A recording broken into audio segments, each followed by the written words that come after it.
HCAM programming is supported by viewers like you. Thank you. And by Angels Garden Center, growing in Hopkinton since 1957. And by Hopkinton Drug, an integrative pharmacy and community partner since 1954, providing customized compounded medication in their on-site lab, nutritional supplements, and a knowledgeable staff. Hopkinton Drug, believing food, exercise, and community, along with an integrative approach to medicine, can help you achieve your wellness goals. You're watching HCAM TV, and for more Hopkinton, visit HCAM Ed. Stroll this past weekend? Horse and carriage rides around the common? Through the chair, you're live on HCAM TV. All right. Well, thank you, Bob. Good evening, everyone. This is Gary Trendle, Hopkinton Planning Board Chair, and I hereby call our December 5th, 2022 meeting to order. Looks like we have a quorum, so let me just pull up the statement, which one would think I have memorized by now. But I do not.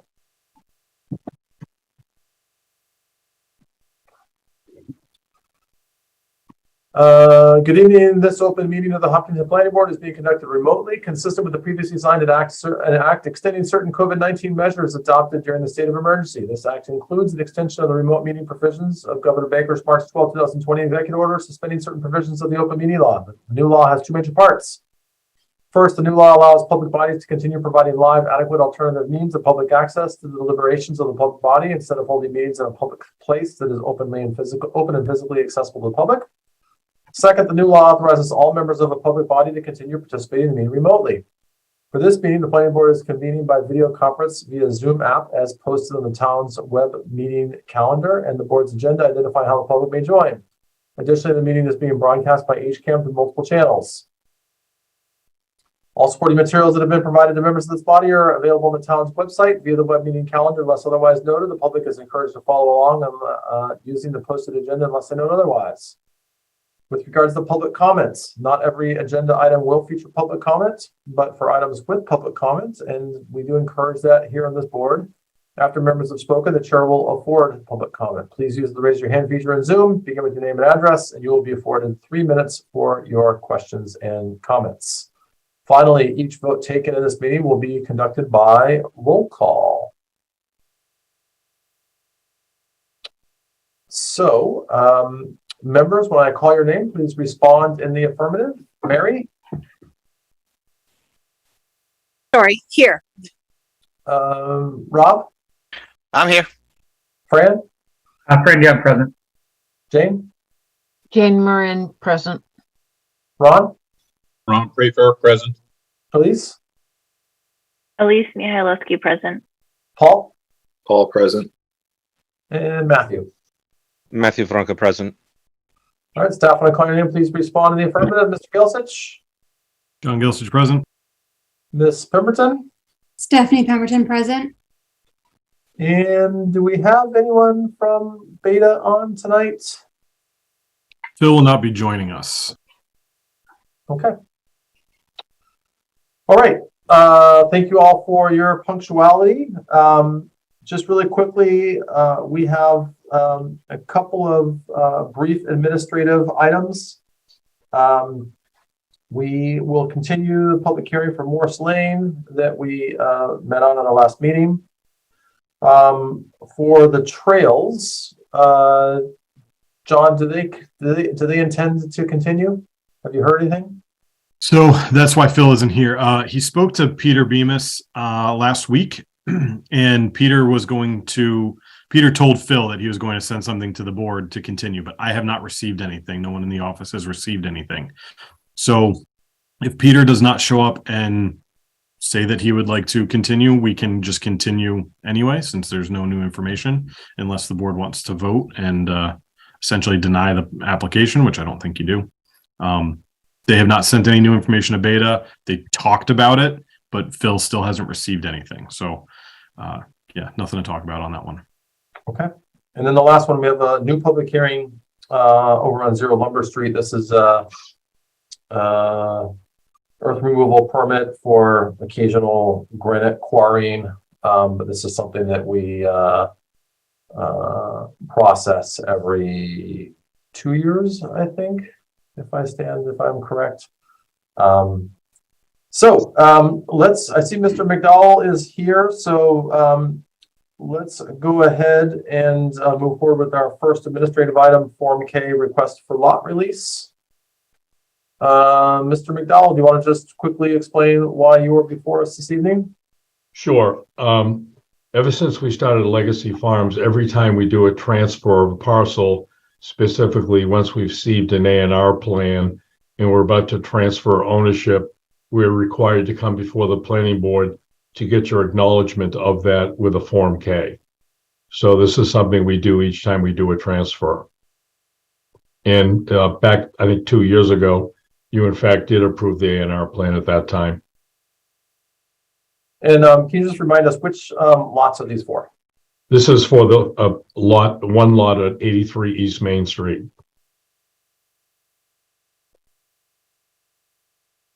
Okay. Questions from the board?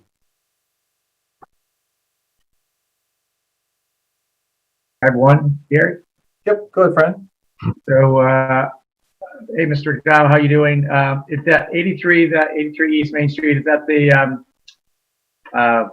legacy home in those 3 lots? Yes. Is that parcel? Yes, the historic house in 3 condo parcels. It's all one lot. Okay, perfect. Just to clarify. Thank you. Mr. Gelsich, do you have any guidance or perspective or input from town hall side on this? No, not really. So like Mr. McDowell said, for Legacy Farms, you need to go through this process. It's a site plan.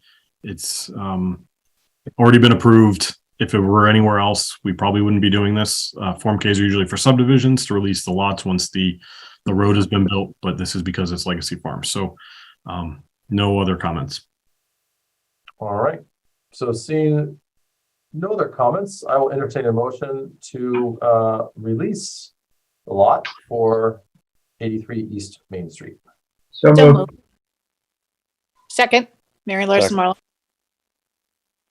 All right. And assuming no further discussion, we'll go ahead and vote. Mary, how do you vote? Mary Larson Marlowe, yes. Rob? Rob Benson, yes. Fran? Randy Young, yes. Jane? Jane Moran, yes. Ron? Ron Pfeiffer, yes. Elise? Elise Mihайлowski, yes. Paul? Paul Ostrander, yes. Matthew? Matthew Franca, yes. And Gary Trimble is a yes as well. So that motion carries unanimously. Thank you, Mr. McDowell. Thank you very much. Through the chair, is it all possible, because I know it needs to be signed and notarized, is there any possibility I could get that by the end of day business on Wednesday?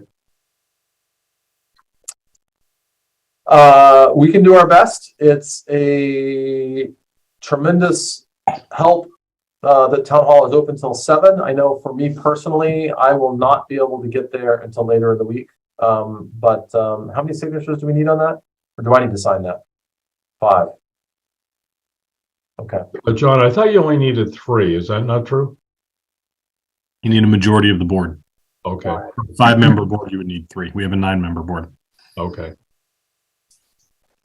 Through the chair, Ms. Pemberton does a fantastic job of rallying the troops to get signatures. So we'll do our best, Mr. McDowell. I much appreciate it. Thank you very much. I appreciate all the board does. Thank you. Thank you, sir. Take All care. Right. One other quick administrative item, and I was just thinking about this earlier. I'm curious at our next meeting, which is December 19th, curious to see how the board feels about potentially meeting in person. We haven't done it very often. I see Ronnie with an enthusiastic thumbs up. I'm in favor, Mr. Chair. I think TJ's might have a remote video link. I would be fine with it. I'm good either way. All right. Well, I'm not hearing any resistance. I'm fine with our next meeting, but I will be going down to Florida for January and February. So I would have to do those remotely. All right. All the more reason to do this one in person. All right. Great. John, can we see if we can book HCAM Studios for our December 19th meeting? Sure. We can also potentially do the select board meeting room if you want to do it in town hall. Any preference? I actually like HCAM. Is there a benefit of one or the other? One is right below my office. If anything needs to get signed, that tends to be a little bit easier. That's for sure. All right, let's do town hall. Before I promise that, let me just make sure. Yeah, that's fine. Either way, we have time. It looks like capital improvement is meeting in the select board meeting room that day, so disregard my suggestion. All right. I can't promise HCAM, but I will talk to them and make sure. Okay. Do we want to have the backup be a different in-person area or virtual? What other options do we have? We could do the library. The lower level in the town hall. That one's tricky for this board. Usually I like to do select board or HCAM. Just go remote then. This is my record. Well, let's check on Might have to HCAM, be Zoom. and if that doesn't work, then John, you and I can talk. Okay. All right. Okay, let's move to our hearings, and I'll entertain a motion to open the public hearings for Morse Lane, for the trails, and for Zero Lumber Street. So moved. Grandia. Second. All right, assuming no further discussion, we'll vote to open the hearing. Mary, how do you vote? Mary Larson Marlowe, yes. Rob? Rob Benson, yes. Fran? Randy Young, yes. Jane? Jane Murren, yes. Ron? Ron Creeper, yes. Elise? Elise Mihalowski, yes. Paul? Paul Ostrander, yes. Matthew? Matthew Franca, yes. And Gary Trundle is yes. All right, so I see Mr. Nealand on, and Mr. Nealand, excuse me, when we last talked as a board, you were going to, your applicants were going to explore some potential improvements for the road to help bring the subdivision up to our current standard. So maybe we'll start there. What kind of update do you have for us? Yes, the applicants have considered, the board or many of the members that voiced it, made it clear to us that some improvements would have to be undertaken in order for us to look towards a positive vote on our one lot additional to the subdivision. So they have decided and have actually started work to clear the traveled way to 22 feet wide and have started to re-gravel, install going to be almost 200 tons of gravel, regrade and compact the roadway. It will require the removal of some brush and trees on the stone wall side of the road, but they have committed to do that as well. So we would hope that the board would see their way clear that once they've made the road, or their agreement to make the road smooth and compact, 22 feet wide, which should provide for safe travel, that the board would approve this one additional lot request. Okay, thank you. And certainly appreciate the efforts to improve it. Just so I am understanding, and I guess I have two quick reactions to it. One, is it your hope that we would take a vote on this potentially tonight, given the good faith efforts to make some improvements to the road, or are you intending that they would go ahead and do that work and then come back to the board after the work is complete? No, we would hope that we could get a vote that was conditioned on the improvements that we're proposing. Okay. And I guess my second, this is just my perspective.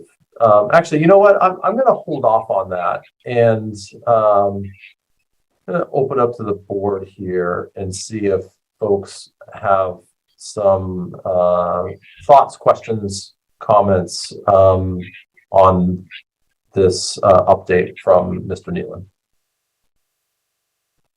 Fran. Through the chair, and maybe this question would be directed toward the principal planner.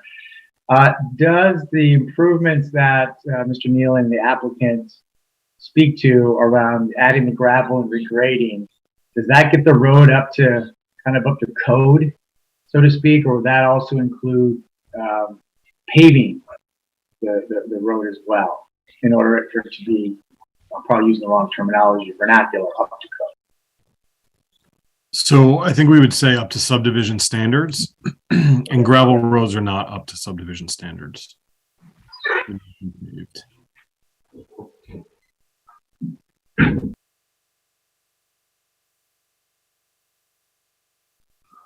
All right. So, and Fran, you're muted again. Yeah, I was just going to say, thank you for that clarification, Mr. Gelsich. I appreciate it. It just helps clarify my understanding in terms of what would be required to bring it up to code. Mr. Chairman, if I may, this road was never intended to be a fully developed subdivision road. It was, I think, always designed to be, a gravel road, 18 feet wide. I think I read in the minutes of the approval. So, considering what the change they want to make from it as originally designed and planned, just one additional lot. And I know the board is looking at our application as a request to waive a pre-existing condition. But I think it almost begs the question, if you're asking us to waive it, what are you going to do? What's going to be the result on that road if we waived it? And I think the board knows, but I just really wanted to make it clear. It's just one more lot, both of which are far exceed the area requirements for the IRA zoning district. But as far as it being paved, that was something that they never considered when the road was first contemplated, and it is something that the applicants, could not do. Yeah, I understand, and I would say though that especially with a fifth lot, it is now a subdivision, and I think that's where many of us struggle here. And I in many ways, I wish there was an option to have some type of subdivision standard with a gravel road, but I think part of what we're trying to do here is if we're going to go remove conditions, we ideally would like to bring it up or as close to our subdivision standards as possible. So we'll keep the discussion going. Paul, you politely have your hand raised.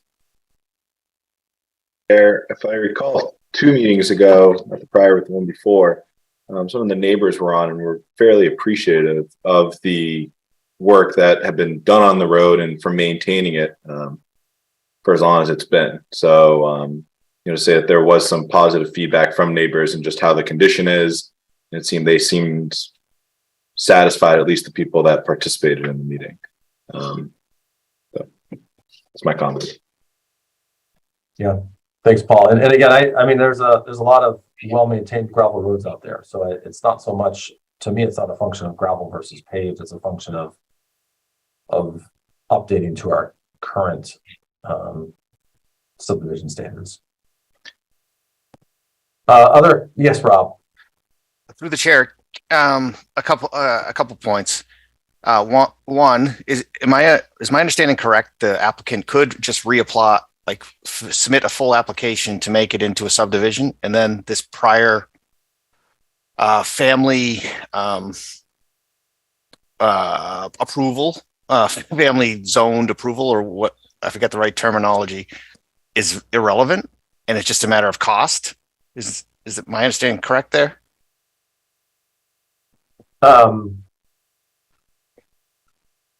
So my understanding would be that they could apply for a new, they could submit for a new subdivision, but to your point, and I think to Mr. Nealon's point, that paving that road would be and bringing the road up to current standards would be a very expensive and likely cost prohibitive endeavor on their part.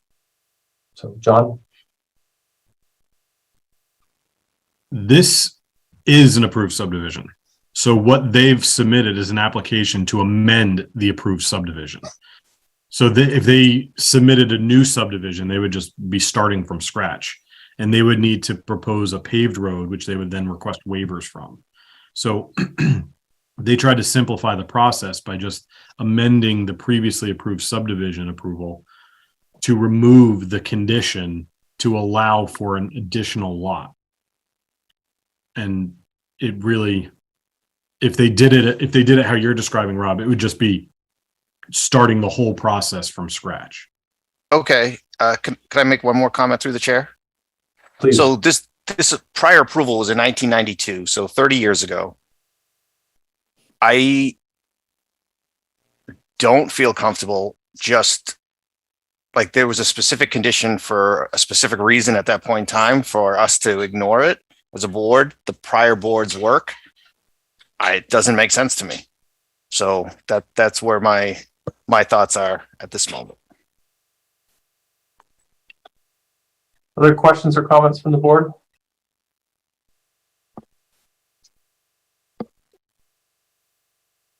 I have one. Oh, go ahead, Ronnie. Yeah, through the chair. So I'm really torn on this one here. It's there's rules for 4 homes that are different than for 5 homes, and the rule of this one extra home requires a road that wasn't paved to become paved, and that is a unfortunate reality, but at the same time, it's rather onerous. It's rather onerous for the people who are trying to propose this, even though they're not expanding into another area. It's just like partitioning one. And so my gut says that if the neighbors are okay with the road being maintained as such, then requesting and requiring, I should say, the applicant to pave a road is not fair, for lack of a better term. So I would say with the current residents are saying, if they're okay with it being gravel, then I'm not going to stand in the way. And that's my 2 cents.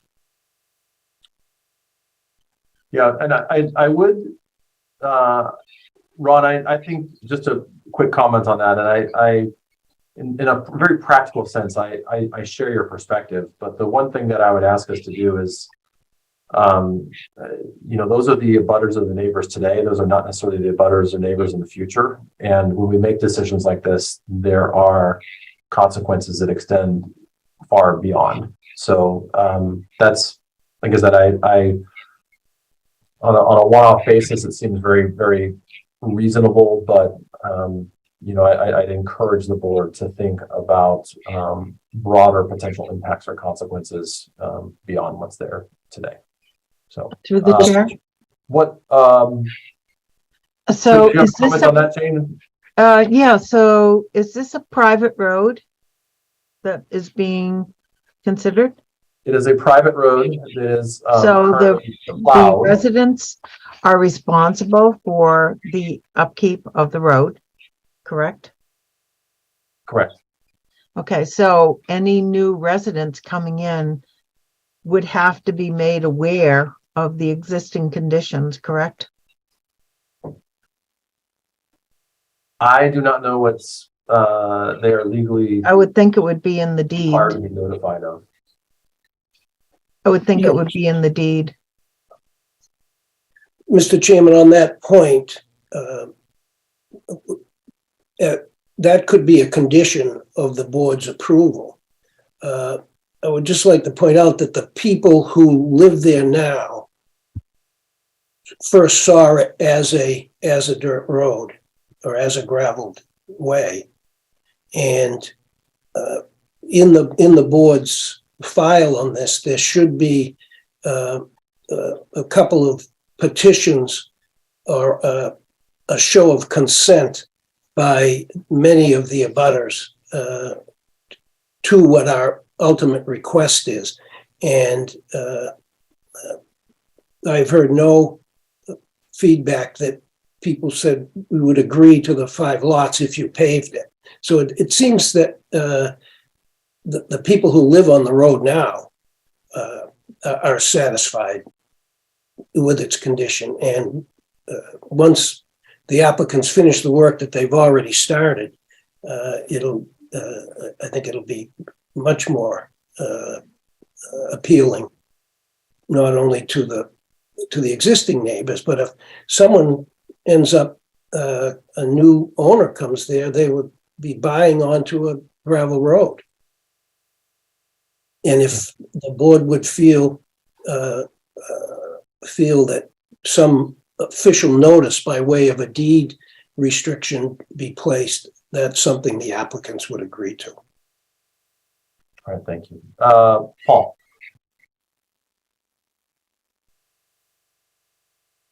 Through the chair, I agree with Ron. I think, it's a tough situation, but I agree that, again, no one really cried boo over it when it was last discussed. And in regard to the planning board of 30 years ago, if I remember, we couldn't find a reason why they put a cap on it. And I might be wrong, but I don't remember anything specifically what their reasoning behind it was. If there was a specific reason, I would love a reminder, but it's been 30 years and I think it's appropriate times to look back. I mean, we don't want to set a negative precedent, but if it was 3 years ago, I'd say that's one thing, but 30 years ago, fresh eyes, seems like we have no one really complaining as from abutters, and the applicants seem to be doing a very good job. So I think it's appropriate to take a fresh look at it. Thank you. Thanks, Paul. Matthew? Thank you. I tend to, my gut feeling is quite similar to Ronnie's.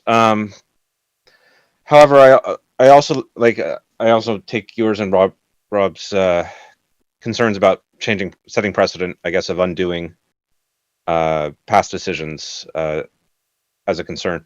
But I also look at, as we're adding just one more lot here and one more house, and I last meeting I asked about if there was any follow-up from the fire chief, for instance. I do worry that now you've got more houses in the middle of this road. If there is an emergency situation, how's that impact vehicles trying to get through that and access whatever they need to access, and the potential risk there is on a compacted dirt road versus paved road, and just the density increase. That's the one thing that comes to mind that could be impacted in particular by the quality of the road there. Thanks, Matthew. I just have one more comment and then a question for Mr. Gelsich. I do want to clarify that my perspective on this, I'm certainly not opposed to modifying something that a planning board or decision that planning board made 30 years ago. But if we are going to modify it, I want to bring it into our current standards. So that's just my perspective. And there's certainly times change and there's reason to do things differently than we did 30 years ago. But if we're going to go through the process of undoing things, personally, I'd rather bring them up to the standard. My question for Mr. Gelsich, if this was not approved this evening, is the ZBA, is that a potential pathway for them to get this additional lot created? I don't see how. It's not a zoning issue. It's a subdivision approval. Okay. Thank you. All right. So I think that's the crux of the issue here. Just to remind everyone, what's before us is whether we are willing to remove a condition from the previous decision. If you, and actually, why don't I do this? Just in case, are there any members of the public that want to comment on this discussion around the road improvements before we move forward through the public hearing outline?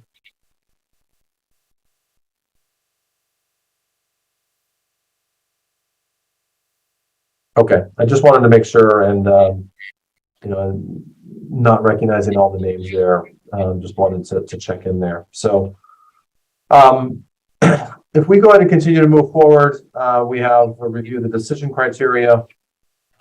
And just a reminder for folks, the board must determine if the proposed amended definitive subdivision plan conforms to the subdivision regulations, and if waivers are requested, whether it is appropriate to grant them. If the proposed subdivision meets the standards set forth in the subdivision regulations, it should issue a certificate of planning board action determining such. So John, as I read that, I have a question, because we're being asked to determine if the proposed amended definitive subdivision plan conforms to the subdivision regulations. We have no waivers requested. So I guess my question is, given that we know what's being proposed does not conform to our subdivision standards, wouldn't that necessitate some waiver requests to go along with it? So not necessarily, because they're not asking for an approval of the subdivision as designed. They're just asking for an amendment to remove the condition. So if you were to approve it, you wouldn't be amending the subdivision, you'd be amending the subdivision approval to strike that condition. If they were going for a new subdivision, they would need to have all the waivers listed because you'd have to grant them. Presumably, if there were any subdivision standards when this was approved, they would have granted the waivers, but I don't believe the subdivision standards were either in place or very robust at that time. So it was approved based on what was provided. Okay. So if you wanted to, sorry, go ahead. Is this the right decision criteria then? Because I'm hung up on this notion that it's voting on whether it conforms, and in reality, we're not voting on whether it conforms. We're voting on whether we can remove a condition. So all subdivision approvals, amendments included, because we don't have, strike what I just said. All subdivision approvals need to conform to the subdivision regs, right? This is already approved. So you're just amending it to remove the condition. So I guess maybe in a literal sense, determining whether it conforms to the subdivision approvals as they stand is not the correct test. So maybe the better question is, does removing that condition effectively change how this subdivision conforms with the subdivision regulations from when it was approved? I don't know. I'm sorry. I don't mean to get hung up on semantics, but it just seems a little confusing. It's a tricky one because it's an old subdivision with different regulations in place at the time, and they're trying to amend it to add another lot, but not really do anything to bring it up to the current subdivision standards. So I can do some digging and see if there's a different standard that needs to be met for amendments of previously approved subdivision approvals. Yeah, Okay. it's a tricky one. I mean, these don't come up super often. No. Ronnie. Through the chair. This is a question again to John. I appreciate your clarity as much as we are trying to get through this. So I just want to be clear. So the applicant is requesting that we amend the subdivision that was approved 30 years ago. Is that the correct? Like, if this were put up forth as a motion, what would that have to say? The motion would be to amend the decision of whatever the date is to strike condition A, I believe it is, or to amend the decision to strike that condition, whatever it would be. And, okay, thank you very much. And do we have enough information now to do that, or does your digging still need to be done? Because I don't want to put forth a motion that is not able to be voted upon because we're still looking and digging to getting more minutia detail. That's a good question. Because the thing is, like, either we do a straw poll or we vote on something. Because right now you can see that there's mixed feelings. It's not going to be a unanimous vote most likely, but I would love to know where the planning board stands. At the same time, I don't want to just throw out something that we have to revote on because it was a motion that is a useless motion. Yeah. So John, I just wrote down what you just said, which is a little different than the proposed motions that we have, but I think we can make that modification. But I just want to make sure that I want to make sure that whatever we're doing is assessing the proper decision criteria. So the problem is where this is applicable in our subdivision regs isn't really decision criteria. So it's section 5.5. If you're looking at the subdivision regs, it's page 13. Says the planning board on its own motion or on the motion or on the petition of any person interested shall have the power to modify or amend its approval of a subdivision or to require a change in a plan as a condition of its retaining the status of an approved plan. All of the provisions of the subdivision control law relating to the submission and approval of a plan of a subdivision shall, so far as apt, be applicable to the approval of the modification or amendment of such approval and to a plan which has been changed under this section. So by that, it's saying that any amendment to an approved subdivision plan shall be applicable.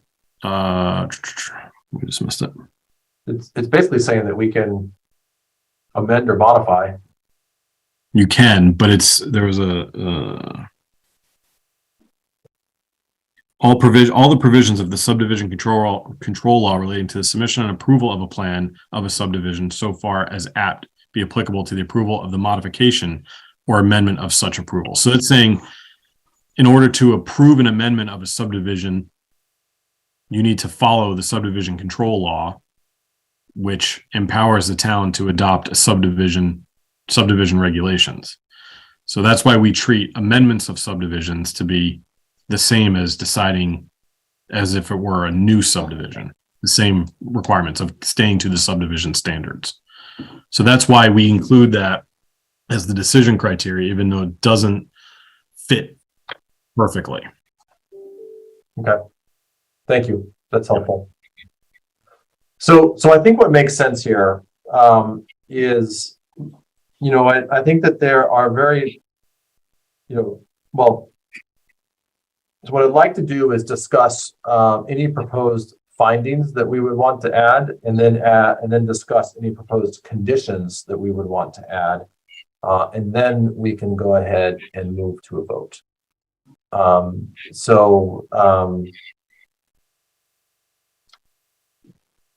I think we can start with the findings, and just for those of you that are new, this is an opportunity for us to document the potential rationale or reasoning behind how we might vote. So a finding is just stronger language, and it's actually captured in the decision document as opposed to all the discussion that we're having here. So just thinking through what we might want to include as a finding. And John, I'm looking for a little bit of guidance here from you. It feels like there's potentially two things that we would want to find here. One is that the board finds that the addition of or the removal of a 4-lot maximum does not detrimentally impact the subdivision itself, something like that. And then two, I guess my question for you is, we've talked about, if we were going to approve this, is to implement a condition that caps the lots at 5, which I know the applicant is open to. I guess my question, is that more appropriate as a condition or in some capacity as a finding? So that would be appropriate as a condition. Another finding you may, if the board decides to vote for approval, another condition you can make, which might answer your decision criteria question, is the finding could be that the addition of a 5th lot will not otherwise, trying to think of some words here. The addition of a 5th lot would not significantly or be a significant detriment to the existing roadway, and therefore it will not need to be brought to subdivision standards for this additional lot. And then you could do another condition that says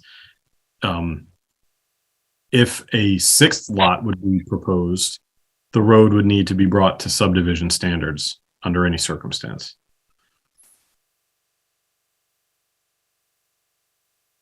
So that in the 30 years down the road, if another board was looking at this and they said, oh, what were they thinking back in 2022?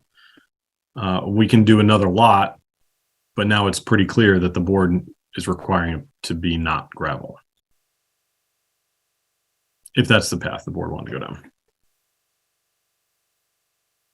You're muted, Gary. Sorry, doorbell ringing, dog barking. So that last one that you mentioned that you referenced, that would be a condition. Well, you would do a finding that the road is sufficient for the additional 5th lot. And then you could potentially do a condition saying that no further subdivisions could take place. You'd already be doing a condition saying it's limited to 5 lots, but as we're seeing in this process, that can be changed. So you could also, just for to express the board's intent, if this were the board's intent, you could make a second condition to the amendment that says any future subdivisions of the parcels within this subdivision would require the road Morse Lane being brought to subdivision standards, current subdivision standards, at the time of proposed amendment or something like that.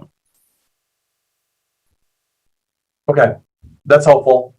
So what I'm hearing from you, and I'm just going to read this back, is that the board finds that the addition of a 5th lot would not be a significant detriment to the existing road and does not require compliance to current subdivision standards. So that would be our finding. I would not say the second part of that. Okay. So just the addition of a 5th lot would not be a significant detriment to the existing road. in general, yes. I might want to wordsmith it a little bit to say will not be detrimental to the travel of abutting properties or use of the road for surrounding properties or neighbors or abutters, something to that extent. Try to make it as detailed as possible. And I can craft something if you'd like. Okay. I think that makes sense. I mean, we want to get to a vote tonight. So I think that makes. I will try. That makes sense. It seems like you have, I mean, the gist of it is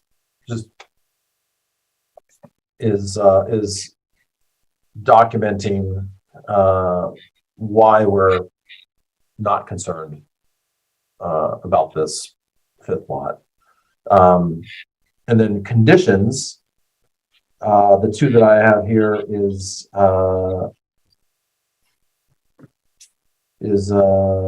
one that the existing subdivision shall not have more than 5 lots, which again, to John's point, is just updating the condition that we are removing. And then secondly, condition that if any future lots are added, that the entire subdivision should be updated to conform to current subdivision standards. The third one is with regards to the work that the applicant has already started. This is a tricky one because I think that it's definitely in good faith and it's great that they're doing it, but I'd also say that we don't really have any means of determining whether that work is done sufficiently or appropriately. So I'm cautious about putting a condition in there because a condition needs some form of validation, and I don't know how we would validate that work was done to a standard because we don't have a standard for a subdivision gravel road. Through the chair, just to add on to that, we also don't have a plan showing that proposed work. We don't have details of what the work is, so we wouldn't even be able to write it into a condition that has any kind of detail. Okay. Good reinforcement. So I'm hearing guidance to not include any condition around the road improvements. It's really up to the property owners and what they want to do.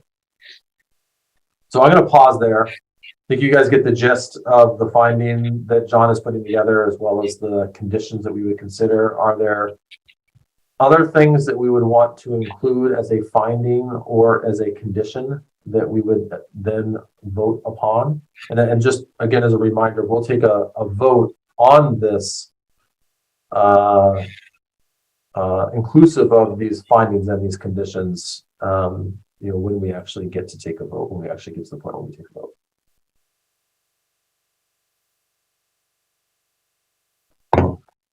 Mr. Nealon, are you comfortable? And I realize that we haven't quite formalized it yet, but are you comfortable with those conditions that we've outlined? Yes. Yes, I am. And the applicant is as well. Okay.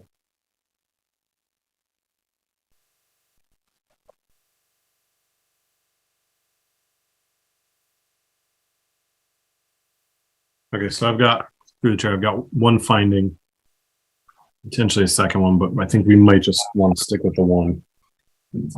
So this would be, the board finds that the addition of a fifth lot should not have a significant adverse impact to the use of the existing roadway for the use of existing roadway, parentheses, Morse Lane. All right, so I'll start over. The addition of a fifth lot should not have a significant adverse impact to the use of the existing roadway, parentheses, Morse Lane, close parentheses, for properties utilizing Morse Lane for access. Is there another finding that we needed? Because that captures the fifth lot and the roadway. Is there a finding we wanted to have specifically just for the fifth lot? I guess my only question is, would we want to acknowledge? No, I guess we don't need to. I'm just thinking of if we want to document the reason why we're not bringing this up to current standards?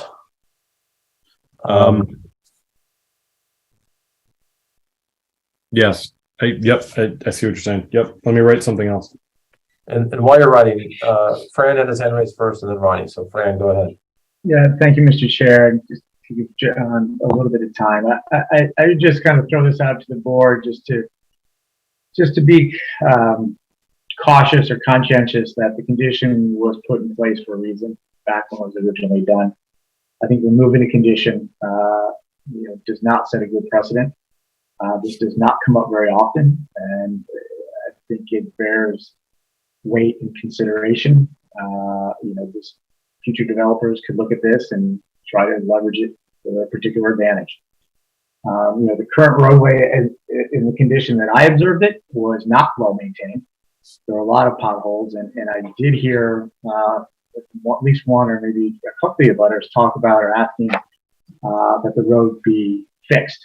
So as a private road, I believe it's the responsibility of those individuals that live on the road to fix it. I did not get a sense that much work had been done on the road, at least for a period of time in the back. I think for it not to be up to current standard and to remove the condition, it's not something I'm in favor of, unless the applicant is, and it sounds like it's not in play, to have the applicant bring in the subdivision up to current standards at the point. So I kind of go back to the rules are something that are guidelines and trend, and I oftentimes defer back to what is in place. So just some thoughts to consider. Thanks, Fran. Ronnie? Thank you very much. So I just have a little, Fran, I agree with much of what you said. Again, there's going to have on the gray and stuff like that. But for me, the question is, with the addition of the new property, new home, I just want to confirm that every abutter, every resident on this Morse Lane, this private road, has agreed to this idea, because that would throw my thought process around. Regardless of a road being paved or not, this is they purchased a home on a lane that had this many homes. A new home is being added. Are they okay with it? We've heard some a couple meetings ago. Unfortunately, was not able to attend the last one. I just want to confirm that all residents are in favor. I don't know if we can confirm that all residents are in favor. So we certainly heard from those that are supportive of this, but we don't have any means of confirming that they all are. And again, I'd encourage caution about weighting too heavily on abutters. Certainly meaningful, and they're the ones that are impacted by it, but it's a little bit different because this is a private road, though. That's the difference where I have. If it was a public road, then yes, abutters, the direct are important, but this is a private road, and I think all residents on that private road need to be I'm assuming they're made aware already, but be in approval of changing their makeup of this private road. So understand it's also a private road that's plowed by the town, so it's messy, it's gray. So Matthew. Yeah, and just to respond to that, the town's been asked to take over private roads in the past, so is this something that may see that in the future? But my hand was up just to echo Fran's statement about precedent. And even if we think that this is a rather benign one here, to repeat his point that this doesn't come up often, it sets a precedent not just for this situation, but if we have other situations where we're asked to review something that was decided by the board in the past. And I think there should be a preponderance of reason to do that, such as bringing it up to current code, or something else that would make it clear beyond any other doubt that it's the right thing to do. If we don't see that here, like my concern is just the broader precedent, not just in this specific situation in the future. Thank you. Thanks, Matthew. Yeah, Rob, and I guess I'll turn it over to you in a second, but I think we're all probably reasonably close to voting on this, so I Let's don't just go forward, Gary. What's that? You can go forward. Okay. So, John, you have a second finding for us? Proposed finding? Morse Lane in its current condition appears to sufficiently service lots with frontage on the right-of-way, and the addition of a fifth lot does not appear to have a likely adverse impact to the condition of the right-of-way. Okay. All right. So now that we get to motions on the findings, this is where I'm a little. So, because to me, there's two different things here. The finding as it's written is I move entertain the board finds that the proposed definitive subdivision plan conforms to the subdivision regulations. But then we also talked about. Through the chair. Those findings are just a suggestion. You don't have to go with them. Okay. You can go with these two findings that we drafted as the only findings, because that sufficiently explains why you're amending the subdivision. Perfect. Thank you. Or the reasoning for amending the subdivision. All right. So then are we ready to, and again, I just want to clarify for folks, we're going to vote on the findings.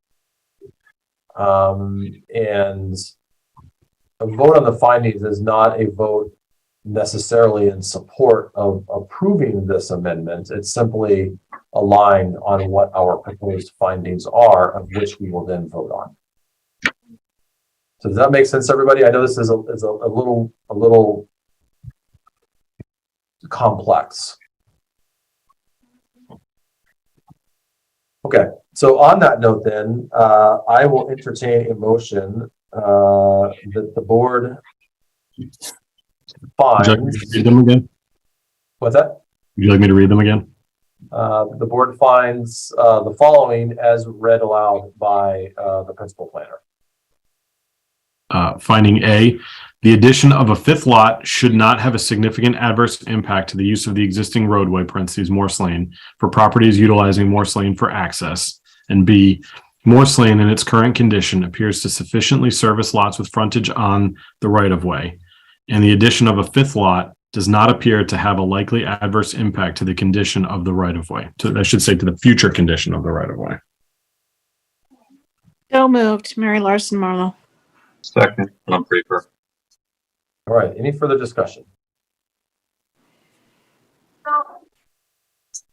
All right, so Mary, we'll start with you. How do you vote? Mary Larson Marlowe, yes. Rob? That's a no.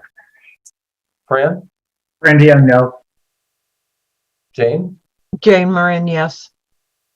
Ron? Ron Creeper, yes. Elise? Elise Mihailovsky, yes. Paul? Paul Ostrander, yes. Matthew? Matthew Franke, yes.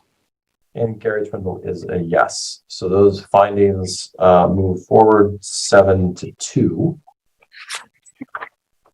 And then now we move to voting on the approval. So here I will entertain a motion. Through the chair. Yes. Conditions first. We need to draft conditions. Conditions. I thought we did already. I don't have them written down. So got it. Okay. If you don't mind, I'll all right. So proposed conditions. I had two of them. The first is that the subdivision shall not have more than 5 lots. And the second condition, if any future additional lots are to be subdivided, then the entire subdivision shall comply with current subdivision standards.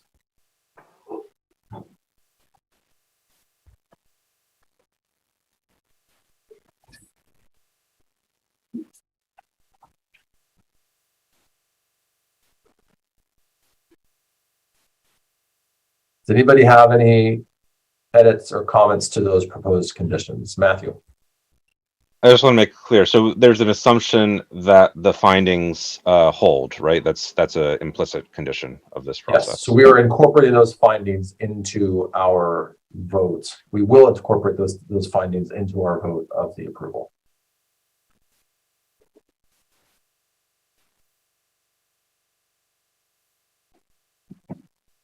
So sorry, my headphones cut out in the very last part of what you were saying, Gary. Can you repeat the very last part?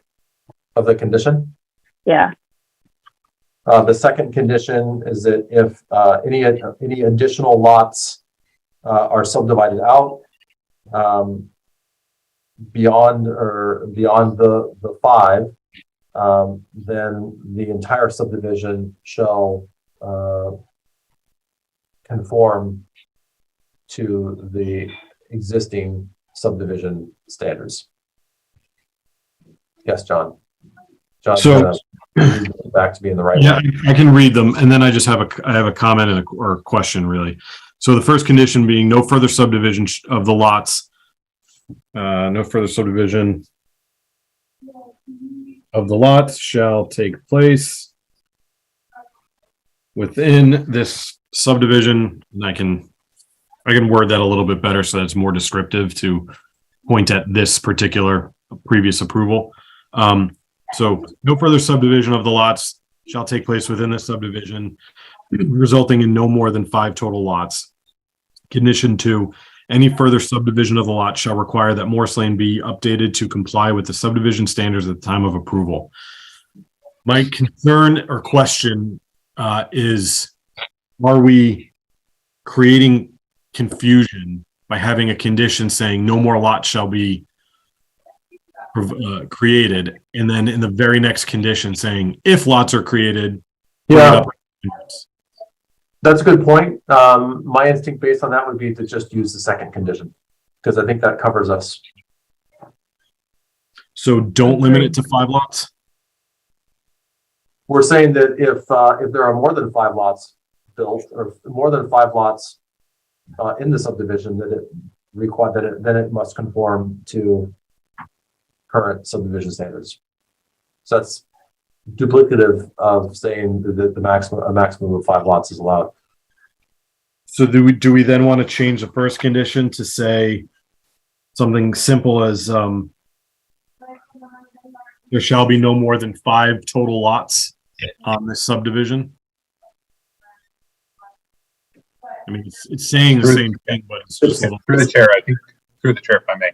That's exactly what it should say. It should be very simple in the sense of this subdivision shall not be allowed to be subdivided any further. But that's not, we can't do that, because if this were to move forward, then the next thing they're going to do is an A&R, which subdivides it further to create the 5th lot. We're not creating the 5th lot. Okay, I see what you're saying. In this discussion, that 5th lot would be produced by the A&R process. I understand. This subdivision cannot be subdivided beyond 5 lots. But that's exactly the same condition that we're evaluating, removing from the original. But then it avoids all like, the second statement of, if we're to be subdivided into a 6th lot. No, that first one covers it up and it's done. It's one clean one.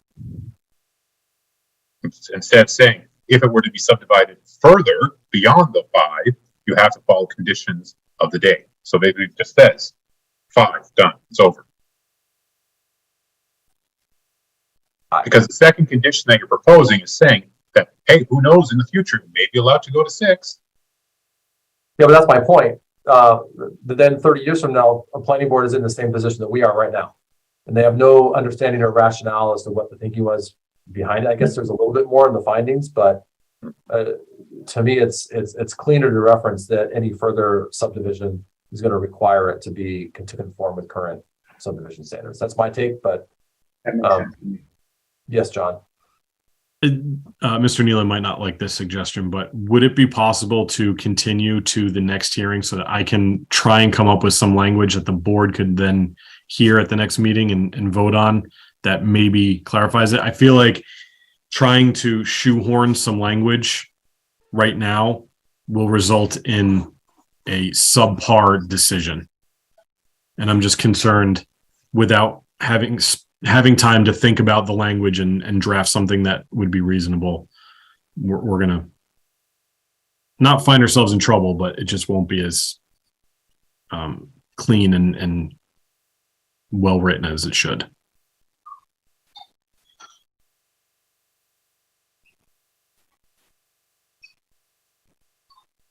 That's a question to you, Mr. Chair. Oh, I thought you were asking Mr. Nealon. I said he might not like this, but I was asking you if that would be appropriate. If you think we would agree to that.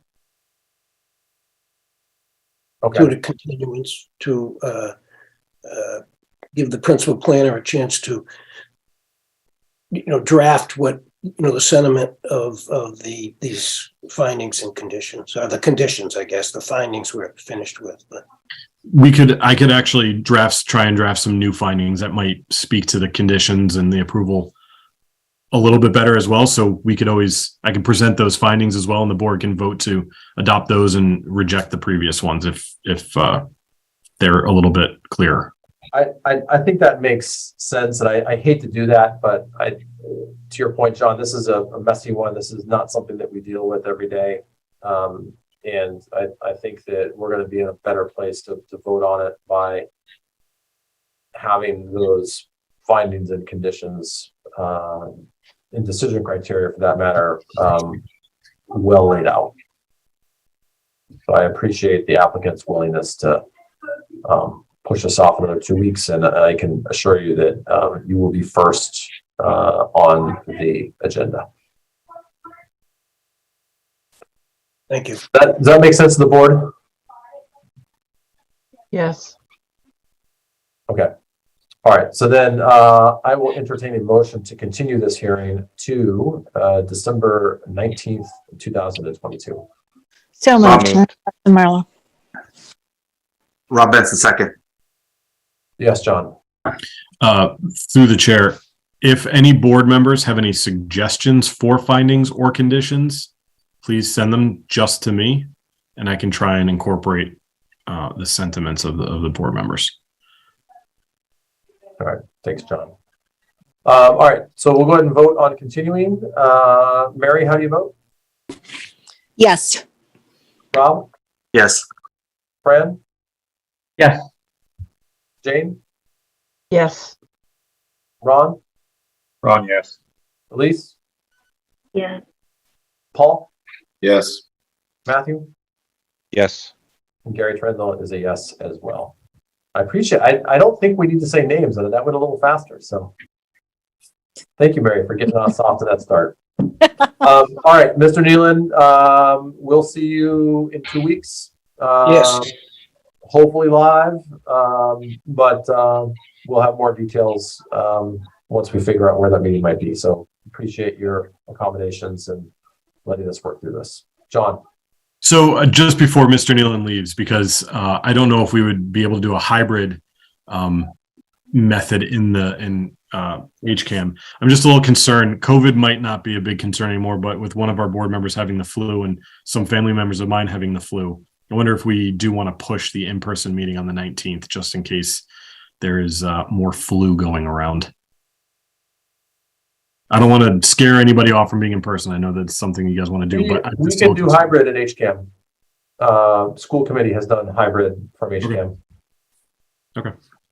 So to your point, people are sick. They have sick ones at home. Please don't come in person, but we should be able to accommodate that. And I would say, John, that if for some reason HCAM can't accommodate that, then let's reevaluate. But I know that school committee has had meetings with hybrid attendance. So. For hybrid meetings, the chair and a majority of the board need to be present. Okay. Sounds good. Okay. You guys okay with that? Yes. That's fine. Okay. Let's move Well, I guess on the trails. Sorry, Elise. Oh, I see a thumbs up. Thank you. Sorry, there's a hand at first. On the trails, given that the applicant is not here, I'll entertain a motion to continue that hearing to December 19th. So moved. Matthew Franco. Assuming no further discussion, Mary, how do you vote? Yes. Rob? Yes. Fran? Yes. Jane? Yes. Ron? Yes. Elise? Yes. Paul? Yes. Matthew? Yes. And Gary is a yes. All right, the last one is 0 Lumber Street. And I see Mr. Alphin, who I think is going to speak to us about this evening, and potentially Mr. Markadant as well. Or is it just you, Mr. Alphin? I believe I am it, but I could be corrected because I'm not always right. Okay. Through the chair.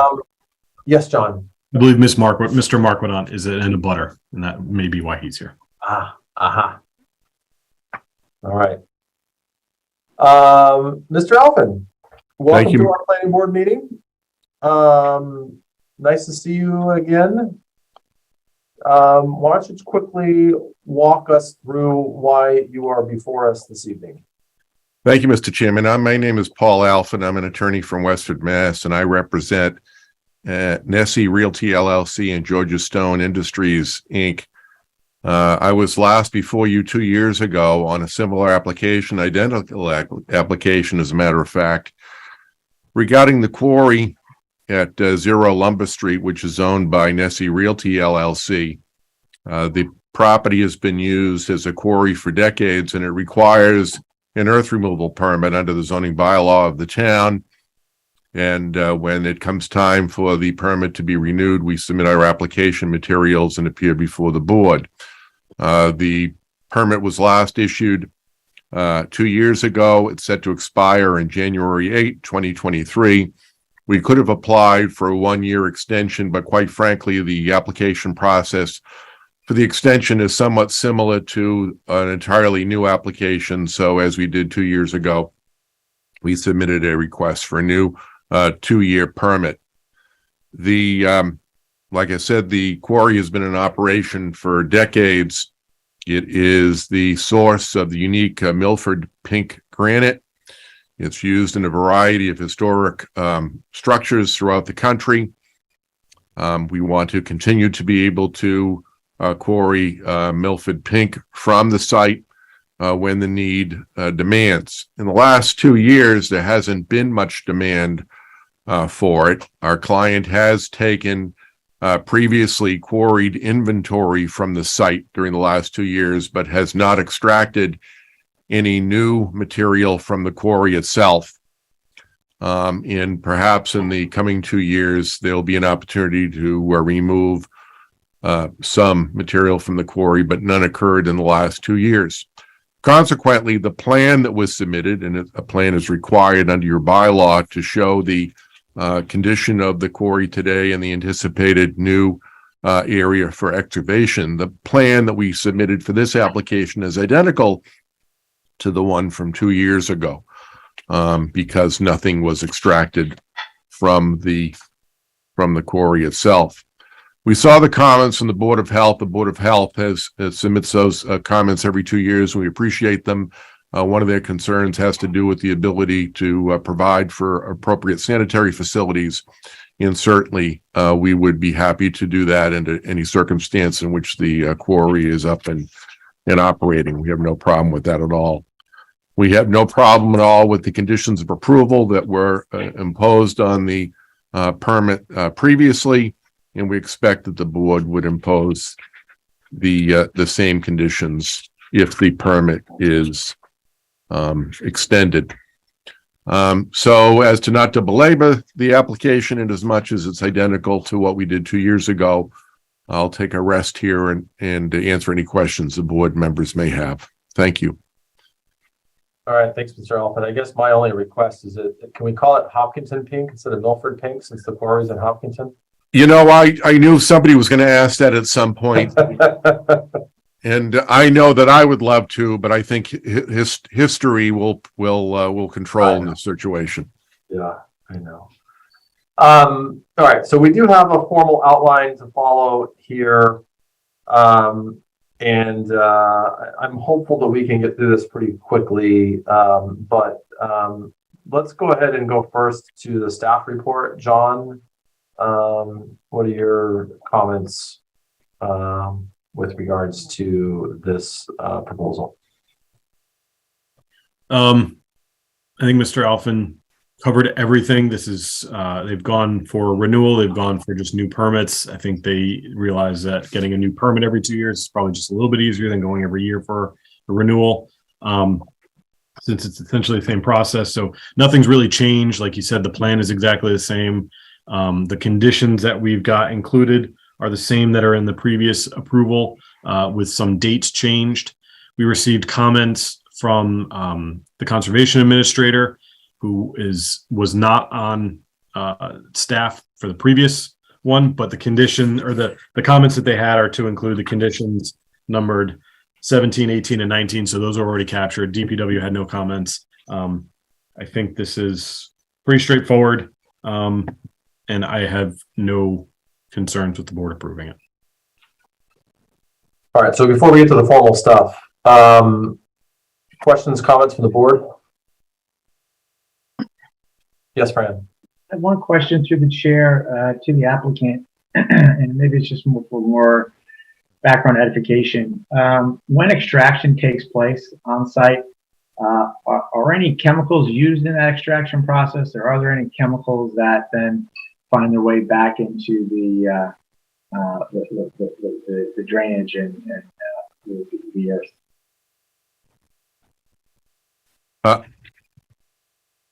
Not to the best of my knowledge. It's done with a saw. Water is used to cool the saw. I can get a more definitive answer from my client, but I will say that in the various properties that I am involved with them, I'm not aware that any hazardous materials are used at any of their facilities, but I will certainly respond with an affirmative, more definitive answer in the next 24 hours. Thank you. Any other questions, comments? And maybe I'll just take it upon if anyone from the public has a question or comment.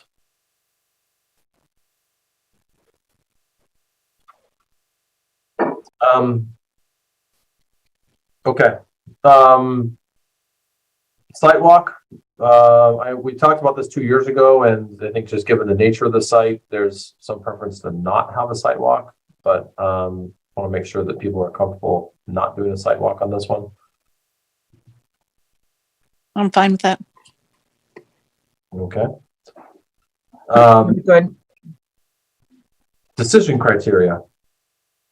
So, and I do need to read these aloud. Decision criteria for issuance of permits. Criteria for issuance of permits. The following criteria is to be met before the earth removal permit can be granted. A, the applicant for a permit shall have the burden of proving by a preponderance of the credible evidence that the work proposed in the permit application will meet the requirements of this chapter. B, earth removal permits may be granted by the board if it finds each of the following. 1, the proposed earth removal conforms to the purpose of this chapter. 2, the earth removal operation on the permitted lot will not A, be injurious or dangerous to public health or safety, B, produce noise, dust, or other effects detrimental to the normal use of adjacent property, C, have a material adverse effect on the health or safety of persons living in the neighborhood or on the use of amenities of adjacent land. D, the earth removal activity will not result in traffic conditions on roads in the area of earth removal activity, which will cause unsafe and dangerous conditions. E, the regulation contained in this chapter will be complied with. I'm just going to pause there. And again, I think that the nature of this is that it can't have any adverse effect on the town or on abutting properties. And any questions or comments about the decision criteria? Okay.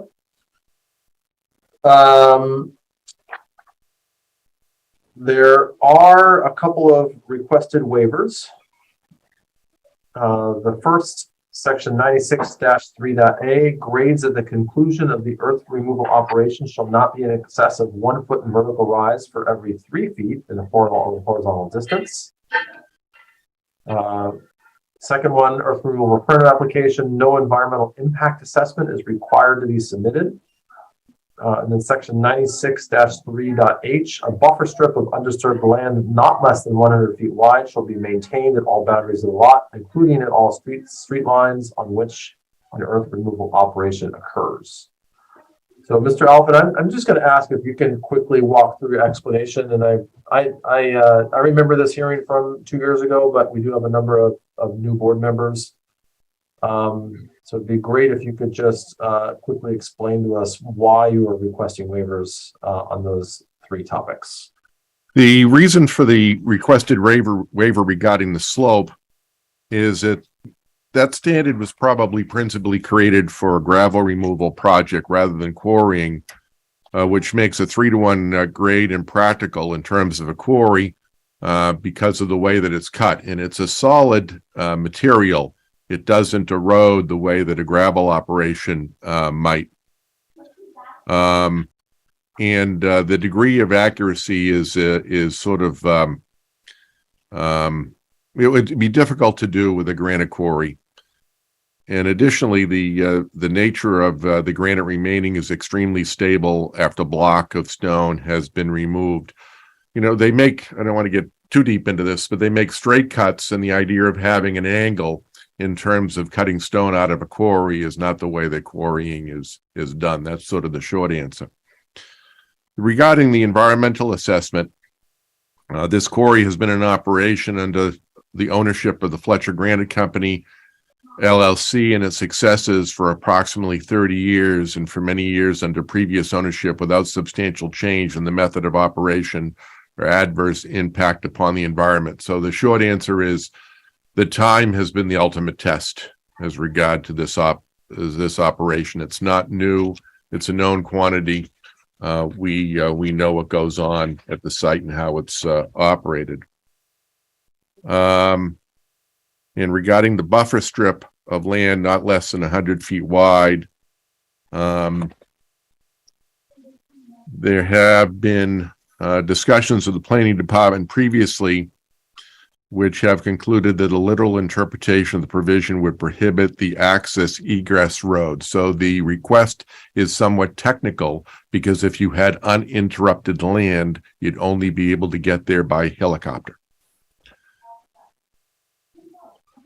All right, thank you. I have one question for you.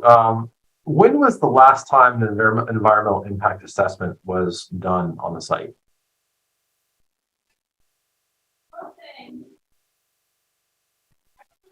And I appreciate your comments, but we continue to learn things about environmental impact. Sure. It would have to have been over 5 years ago, because I think, it didn't happen for the last permit, and the permit before that was for more than 2 years because it got extended by one of the permit extension acts. So that permit was for longer than a 2-year period. So I know that it's got to be more than 5 years. Okay.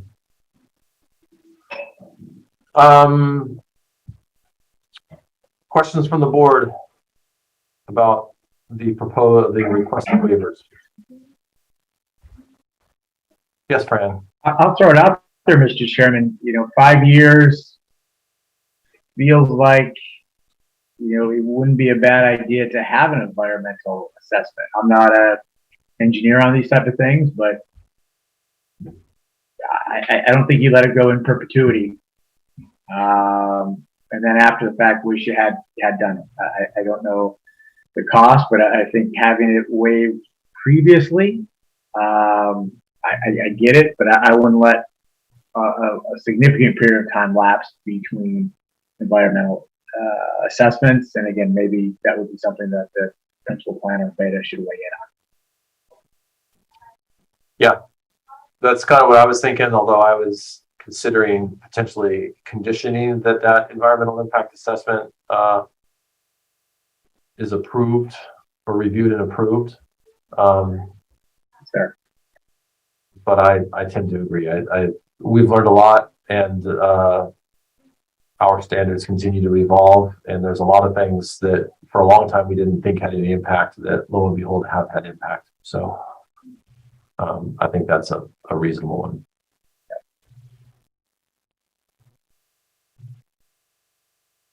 So from a process perspective, John, I'm just trying to think of how we move this forward, and we would certainly need to vote on the requested waiver. And if I recall, if the requested waiver were denied, then can we condition something into it to keep this moving forward? Or what's the best way to?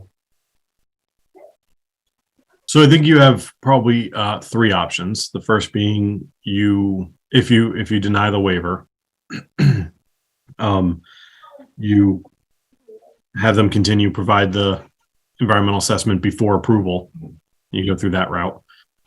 You could potentially condition the approval on a satisfactory environmental impact assessment. I don't know what that would look like, though, because depending on what they come back with on the environmental impact assessment, Beta would review it, and then the board would have to review it again. So they really wouldn't be able to get their permit until that's approved anyway. So it's almost effectively as if you didn't approve the permit.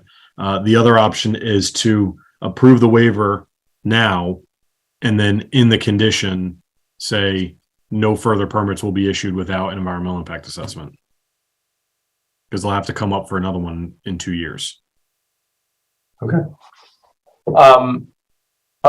Just speaking as one individual, my preference is option 2 there, because I don't think the environmental impact assessment is something that is a pass-fail. So to me, it makes sense to have them complete this portion of it and address or work through any potential shortcomings before we take a vote. That's my preference, and we can formalize this through a vote on requested waivers, but I just want to kind of get people's sense on it. Ronnie? Yes, the chair. I may have misheard, but I thought the applicant said that this was a January deadline. Mr. Alphen, is there a deadline of some kind? I know there's some risk that the permit could expire. The permit expires in January.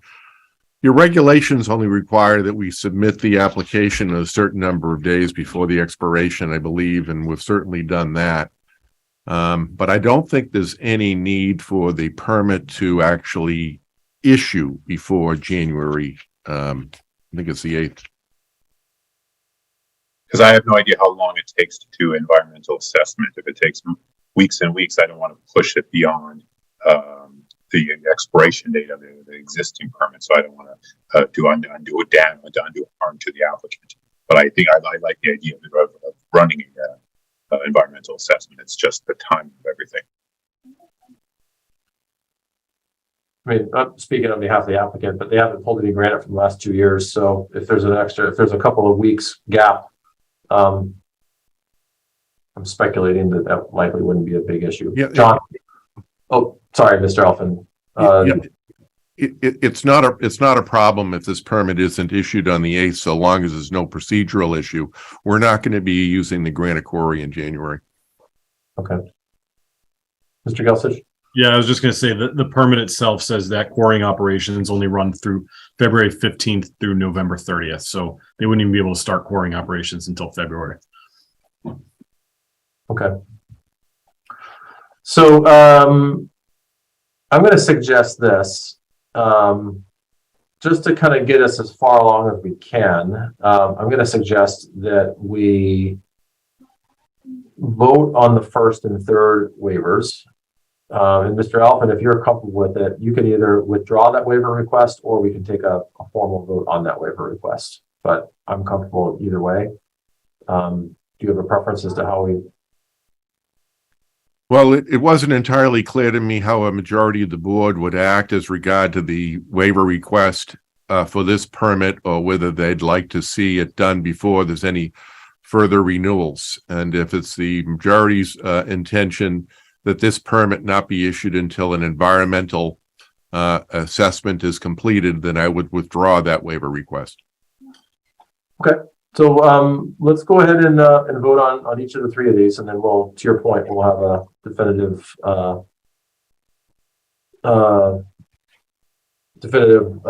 answer as to how the board feels. I will entertain a motion to grant a waiver from section 96-3.a. Grades at the conclusion of the earth removal operation shall not be in excess of 1 foot in vertical rise for every 3 feet of horizontal distance. So moved. Second. Any further discussion? Yes, Fred. If they're looking to waive the 1 foot vertical rise for every 3 feet of horizontal distance, what would that then be replaced with, if anything?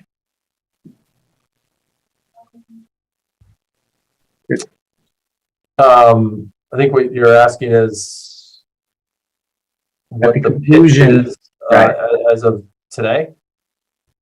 Yeah, at the conclusion of removal of operations, right? It's saying that, it would not be in excess of 1 to 3. So, okay, does that give it, what would it be then if it's not 1 to 3? Yes, Mr. Alphen, go ahead. I think the waiver request is during the operation. It isn't after the facility is no longer used. There are requirements for restoring the property after a earth removal facility is dormant. Isn't that true? I would look to the principal planner on that. I'm just kind of reading what is here as a waiver at the conclusion of earth removal operations. And again, if it's not going to be 1 to 3, what's the alternative to it? Is there no criteria then? It could just be whatever the. With respect to the requirement of the establishment 3-to-1 grades at the conclusion of operations. So you need a description of what the grade will be at the conclusion of operation. The request for the waiver is that there be no requirement in as much that the grade that the side of the quarry remains stable because it is granite, and so that is the request. If you need something else, let me know. I can go back to my client and see if they need something else. I don't want to hold. I think it's basically vertical. That's fine, Mr. Chairman. I was just looking for something. Again, I'm not looking to hold anything up here. I was just curious as to if it's not going to be a 3-to-1 ratio, what's going to be there, right? And if it's vertical, Mr. Chairman, that's fine. That's enough description for me. Yeah, Matthew. I don't know if it makes sense for John to respond to that. I was just going to comment. My understanding, based on the discussion, was that was in place to prevent basically the quarry from caving in once it stopped use with gravel, is how it was explained. But I defer to somebody with more experience. Yeah. So I think the key thing here is that if it was gravel that was loose, then that would apply. But as it's solid granite stone, the stabilization risk isn't there because it's solid stone.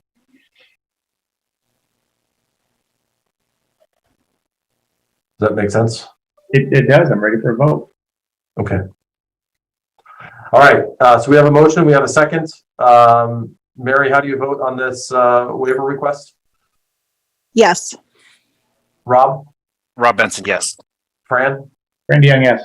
Jane, Yes. Ron, Yes. Elise, Yes. Paul, Yes. Matthew, Yes. and Gary is a yes. So that one moves forward.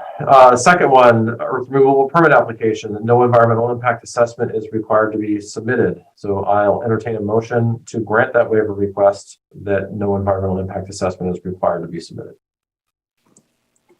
So moved. Second. I think it was Ronnie with the second. Any further discussion on this one? All right, Mary, how do you vote? Yes. Rob, Yes. Fran, No. Jane, No. Ron, Yes. Elise, No. Paul, Yes. Matthew, No. and Gary is a no. So that would be that motion does not carry. The third one, I'll entertain a motion from to grant a waiver from section 96.3-3.h. A buffer strip of undisturbed land not less than 100 feet wide shall be maintained at all boundaries of the lot, including at all street lines on which an earth removal operation occurs. So moved. Second. Assuming no further discussion, Mary, how do you vote? Oh, sorry, hang on one second. John. I just want to point out, this was a recommendation of town council to do because the bylaw is not written in a way that is correct. And this waiver was also granted over on Wilson Street. So town council has basically said, until we change the bylaw, you should recommend that this waiver is granted so that people can access their site. Okay. Thanks, John. Rob, did you have a No, discussion? I'm good. I'm ready to go. Okay. Mary, how do you vote? Yes. Rob, Yes. Fran, Yes. Jane, Yes. Ron, Yes. Elise, Yes. Paul, Yes. Matthew, Yes. and Gary Trimble is a yes as well. So that one also carries.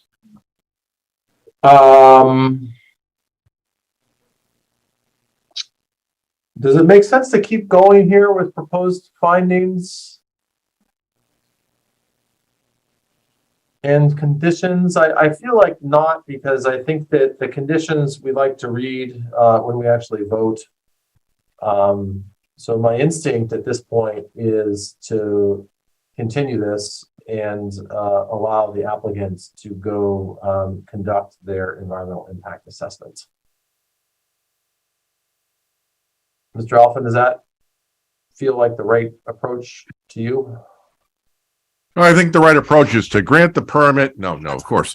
Yes. If the board would be so generous to extend the hearing to a date in January. Do you meet before the 8th? January 2nd. Yeah, January 2nd or January 23rd. Let's try the 2nd. And if we're not ready, we'll let you know in advance and we'll continue it. It's not the day of the Rose Bowl, is it? Oh, that's a day before. Okay. Thank you. Well, sometimes the Rose Bowl is played at a later date in the college football playoffs situation now. So it's not. It is the 2nd. It is the 2nd, the Rose Bowl? Yep. The other attorney, Alphen, would be very disappointed in me if I didn't see that game. But let's keep business before pleasure. Let's keep it on the 2nd, and I'll let you know as soon as possible whether we can have the environmental assessment completed by that date. That sounds good. And Mr. Alphen, we will likely be virtual, so you can always call in from Pasadena. Well, I'm not going to Pasadena, but if I don't watch the game with my son will be very disappointed in me. Okay. Through the chair. All right. So Yes, John. So we will, like, I can talk to Mr. Alphen offline, but we'll probably need additional money to pay for the beta review of that environmental assessment. So Okay. get a scope over to you, and once beta drafts that, and then we can work that out. Okay. And Stephanie. Through the chair, I just realized we are actually closed January 2nd, Town Hall. Good point. Well, John, can we call the audible? And I mean, our next meeting after the 2nd is until the 23rd, so we should be able to do January 9th. There is nothing on the calendar for January 9th, so we can definitely move it. All right. Then I will entertain a motion to continue this hearing to January 9th, 2023. So moved. Second. So no further discussion. Mary, how do you vote? Yes. Rob? Yes. Fran? Yes. Jane? Yes. Ron? Yes. Elise? Yes. Paul? Yes. Matthew? Yes. And Gary is a yes as well. So thank you, Mr. Alphen. Appreciate your flexibility there. All right. Thank you very much. We'll get you that information. Who We'll see you are you pulling for in the Rose Bowl? the Penn State. Penn State. All right. We'll Who are they see. playing? I don't know that that's The Utes. the Utes. Okay. We can see who the college football fan is in the meeting tonight. I just looked it up. What's Look, the you Googled it. I don't even think Virginia Tech has even 6 games, so I haven't paid attention this season. no? But John, what's a Ute? A Utah Ute. Oh no, that was a joke from my cousin Vinny. Did you say Ute? Oh, yes. Utes. Utes. Two Utes. Utes. There you go. I love it. All right. We've got one more action item tonight with regards to the minutes from November 7th. Any comments before I entertain a motion on accepting those minutes? All right, Stephanie, thank you as always. I did take a quick look through them. They looked great. I will entertain a motion to accept the minutes from November 7th, 2022. So moved. So moved. Second. So we no further discussion. Mary, how do you vote? Yes. Rob? Rob Benson, yes. Fran? Yes. Jane? Yes. Ron? Yes. Elise? Yeah. Paul? Yes. Matthew? Yes. And Gary is a yes. All right, last agenda item is I'll entertain a motion to adjourn. So moved. Second. Assuming no further discussion with Dave Paul not being here. Mary, how do you vote? Yes. Rob? Rob Benson, yes. Fran? Randy, yes. Jane? Yes. Ron? Yes. Elise? Yes. Paul? Yes. Matthew? Yes. And Gary is a yes. Elise, I hope you and your family feel better. I hope everyone else stays healthy, and look forward to hopefully seeing everyone on the 19th. So have a good night. Thank you. Have a good night. Good night.